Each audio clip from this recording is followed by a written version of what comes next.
Class 11. Today we will read Lesson 4, Landscape of the Soul. इस chapter में it is meaning of आत्मा का भूदृश्य।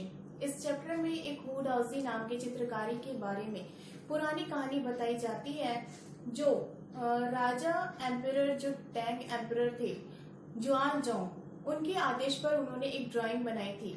उस चित्रकारी जो बनाया था, चित्रकारी बनाया था, वो कितना ज्यादा अच्छा था और किस तरीके से आकर्षित था और लोगों को किस तरीके से प्रभावित करता है, हम उसको इस चैप्टर में पढ़ेंगे। Let's start. A wonderful old tale is told about the painter Wu Daozi. क्या बता रहे हैं? 8वीं शताब्दी में हुए वुडाउजी नाम के चित्रकार के बारे में एक अद्भुत पुरानी कहानी बताई जाती है। Who lived in the 8th century. His last painting was a landscape commissioned by the Tang Emperor Zhuangzong. और किसके आदेश पर बनाई थी उसने? एक बहुत ही भूदृश्य, बहुत ही सुंदर तरीके से चित्रकारी की थी। वो भी कहाँ के रहने वाले? एक एम्परर, एक राजा के कहने वाले जिसका नाम जुआन जोंग था, उसके कहने पर, उसके आदेश पर एक चित्रकारी बनाई थी। To decorate a place wall, उसने क्या किया था? उसकी महल की दीवारों को बहुत ही सुंदर तरीके से सजाया जा सके, इतनी अच्छी उसने चित्रकारी की थी। The master had hidden his work behind a screen, उसने अपनी कलाकृतियों में, अपनी चित्रकारी में इतने सुंदर ढंग से ड्राइंग किया था कि सारी चीजों को दीवार में एक रहस्यमय तरीके से चित्रकारी किया था और दीवार को बहुत ही सुंदर तरीके से सजाया था। एक जो दृश्य दिख रहा था, ऐसा लग रहा था वास्तव में वो रियल है, ना कि काल्पनिक। So only the emperor would see it, उसने कहाँ बनवाया था? अपने भवन में बनवाया था, ताकि जो राजा है केवल वही उस चित्रकारी को देख सके। For a long while the emperor admired the wonderful scene, बहुत लंबे समय तक वो क्या हुआ? उस चित्रकारी को, ड्राइंग को देखता रहा और बहुत ही ज्यादा उससे आकर्षित हुआ, प्रभावित हुआ। Discovering forest, wonderful scene, discovering forest, high mountains, birds in flight, look sky, said the painter, in this cave at the foot of the mountain dwells a spirit। और क्या बताया? सम्राट ने एक अद्भुत तरीके से उस चित्रकारी को देखा और बहुत देर देखने के बाद उसकी बहुत जोर शोर से प्रशंसा भी की। और उसने वहां पे क्या देखा कि वो जो चित्रकारी है बहुत ही सुंदर ढंग से बनाया गया है। उसमें क्या क्या है? बहुत सुंदर दीवार है, उसमें पक्षियां जो है ऊपर उड़ रहे हैं, ऊंचे बड़े बड़े पर्वत हैं, बहुत सारे पेड़ पौधे हैं और उसको देख के, और वहां पे नदियां भी बह रही है। ऐसा लग रहा है जैसे मानव, वास्तव में मनुष्य जो है इन सारी चीजों के बीच में हो। उसने चित्रकारी कहाँ बनवाया था? अपने महल की दीवारों में बनवाया था। किसने? सम्राट ने।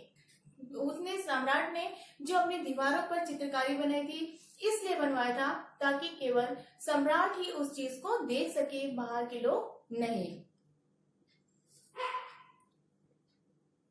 और क्या था? उसमें बहुत सारे जंगल थे, ऊंचे पर्वत, पेड़ पौधे थे, साथ में पक्षियां भी उड़ रहे थे चहचहाते हुए, और जलप्रपात भी था। फिर उसमें क्या बताया गया? Looks here said the painter, फिर चित्रकार ने क्या कहा? श्रीमान देखो। In this cave at the foot of the mountain, और उसने क्या कहा? इस गुफा में, पर्वत की जड़ में एक आत्मा निवास करती है। किसने कहा यह बात? चित्रकार ने कहा। किससे कहा? सम्राट से। क्या बताया कि जो एक गुफा है उसके अंदर एक आत्मा का निवास होता है। The painter clapped his hand, painter ने जैसे ही वहां पे पैर रखे, जैसे ही वहां पे पैर रखा, उसने क्लैप किया। क्लैप किया तो क्या हुआ? देखे होंगे आप लोग, पहले देता था दरवाजा के सामने खड़े होकर बोलते थे खुल जा सिम सिम, वैसे ही दरवाजा खुल जाता था। इसी तरीके से चित्रकारी ने भी, चित्रकार जो था बहुत ही सुंदर पेंटिंग बनाई थी और उसमें भी यही चीज दिखाना चाह रहा था। सम्राट को लेके वो दीवार के पास पहुंचा, महल की, जहाँ पे चित्रकारी किया था, और वहां पे खड़े होकर उसने क्या किया? क्लैप किया, ताली बजाया, और उतने में ही क्या हो गया? दरवाजा खुल गया। And the entrance to the cave open, this insight is splendid beyond anything words can convey.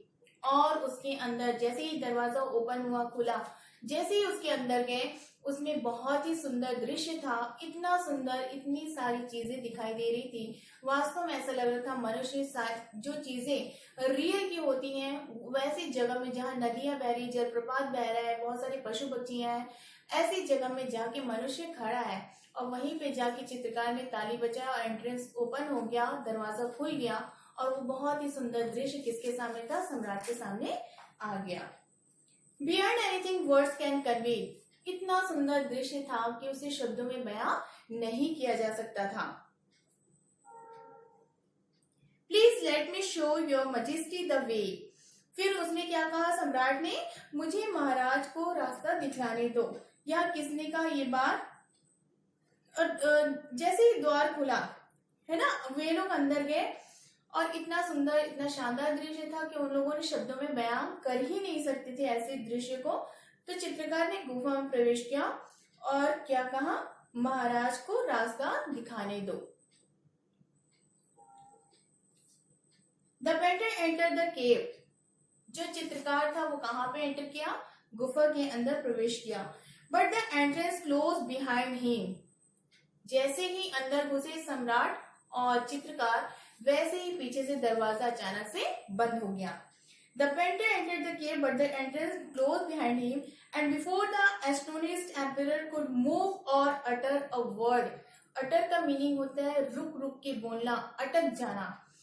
जैसे ही चित्रकार और सम्राट दोनों अंदर गए, दरवाजा पीछे से बंद हो गया, तो सम्राट बहुत ज्यादा परेशान हो गए, डर गए, अचानक से शॉक हो गए, आश्चर्यचकित हो गए कि आखिर ये हो क्या रहा है। और उनके शब्दों से एक भी शब्द नहीं निकला, उनके मुंह से एक भी वर्ड नहीं निकला। The painting had vanished from the wall. और अचानक से क्या हुआ?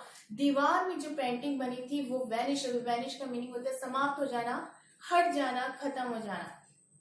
तो अचानक से दरवाजा बंद हुआ और सारी पेंटिंग गायब हो गई। नॉट ए ट्रेस और वुडहाउसी brush was left and the artist was never seen again in this world। और ऐसा बताया जाता है कि वुडहाउसी जो था, उसके ब्रश का एक भी निशान जो है वो बाकी नहीं था। उसने जो भी चित्रकारी की थी इतनी सुंदर तरीके से, बहुत ही सुंदर ढंग से किया था कि उसके ब्रश का एक टुकड़ा, एक निशान भी बाकी नहीं था। और वह कलाकार इस दुनिया में फिर कभी दोबारा दिखाई भी नहीं दिया। कौन? वुडहाउसी। Such stories played an important part in China's classical education। Classical education का मीनिंग होता है पारंपरिक शिक्षा।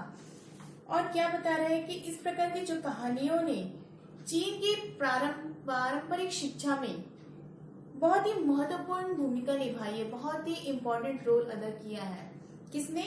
जो चीन की जितनी भी कहानियां हैं उसमें सारी पारंपरिक शिक्षाओं के बारे में बहुत ही सुंदर तरीके से उसमें महत्वपूर्ण भूमिका निभाई है। The books of Confucius and Zhuangzi are full of them. They help the master to guide his disciple in the right direction। और फिर उन्होंने क्या बताया कि कन्फ्यूशियस और ज्वांगी, ये दो राइटर का नाम है। इन दोनों के राइटर, जो दोनों लेखक हैं, उनकी जितनी भी कहानियां होती थी उनमें सारी पारंपरिक शिक्षा के बारे में ही बताया जाता था और उनकी सारी कहानियां इसी से भरी पड़ी हैं। और उन्होंने गुरु को, अपने शिष्य को सही दिशा लाने में, सही डायरेक्शन में, सही मार्गदर्शन देने में बहुत ही ज्यादा मदद भी की है और सहायता भी की है। Beyond the anecdote, they are deeply revealing of the spirit in which art was considered। और क्या बता रहा है कि इस किस्से से आगे बढ़कर जो पारंपरिक शिक्षा है, जो कन्फ्यूशियस और ज्वांगी की कहानियों में मिलते हैं, इससे कुछ थोड़ा और आगे बढ़कर क्या बता रहा है कि जिसमें वे उस भावना को गहन रूप से प्रकट, उद्घाटित करती है और जिसमें कला को बहुत ही आसानी से, बहुत ही अच्छी तरीके से समझा जाता था। Contrast this story or another famous one about a painter who wouldn't draw the eye of a dragon he had painted for fear it would fly out of the painting, with an old story from my native Flanders। that I find most representative of Western painting. Representative का meaning क्या होता है? प्रतिनिधित्व करना।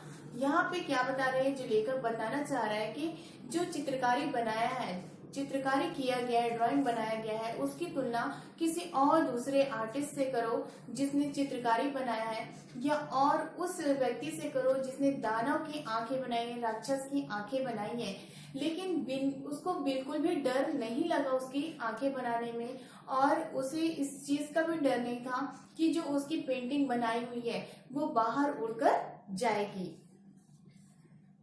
और तुलना करो जो कहानी मेरे जन्म स्थान, लिखा है यहाँ पे माई नेटिव फ्लैंडर्स, मेरा जो नेटिव प्लेस है, मेरा जो जन्म स्थान है वो कहाँ है? फ्लैंडर्स में है। तो क्या बता रहे हैं, जो फ्लैंडर्स से जुड़ी हुई है उससे भी इसकी तुलना करो, जिसको मैं पाश्चात्य चित्रकला का सबसे अधिक प्रतिनिधित्व करने वाली चित्रकारी मानता हूँ, ऐसा लेखक का मानना है। In 15th century Antwerp, a master blacksmith called Quentin Mestis fell in love with a painter's daughter. अब कब की बात कर रहे हैं यहाँ पे? 15वीं शताब्दी की बात कर रहे हैं। वहां पे कौन था? एक एंटर था। 15वीं शताब्दी में एंटवर्प में एक धुरंधर लोहार जिसकी एक बेटी थी, तो उसका नाम क्विंटन मेस्टिस था। उसको एक चित्रकार की बेटी से प्यार हो गया था। एंटवर्प जो था वो एक लोहार जिसका नाम क्विंटन मेस्टिस था, उसको एक पेंटर की बेटी से प्यार हो गया था। The father would not expect a son-in-law in such a profession.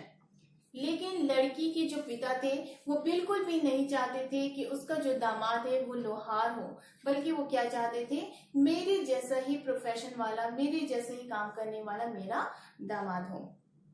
So Quentin sneaked into a painter's studio and painted a fly on his lattice panel with such delicate realism that the master tried to sweat it away before I realized what had happened. और फिर वो जो लोहार था Antwerp, तो उसने क्या किया? एक स्टूडियो में चला गया और क्या सीखने लगा? पेंटिंग सीखने लगा, और इतनी सुंदर, इतनी बढ़िया, बहुत ही सुंदर तरीके से पेंटिंग करना सीख गया। और उसको समझ में नहीं आया तो वास्तव में क्या कर रहा है। और तो स्टूडियो में दाखिल हुआ, उसने नवीनतम पटल पर एक मक्खी का चित्र बनाया था। किसका चित्र बनाया था? एक मक्खी का चित्र बनाया था, जिसका इतना सटीक यथार्थ था कि जो कलाकार है ने इसे पहले ही भगाने की कोशिश की, तब उसे पता लगा कि वास्तव में कि क्या हुआ है।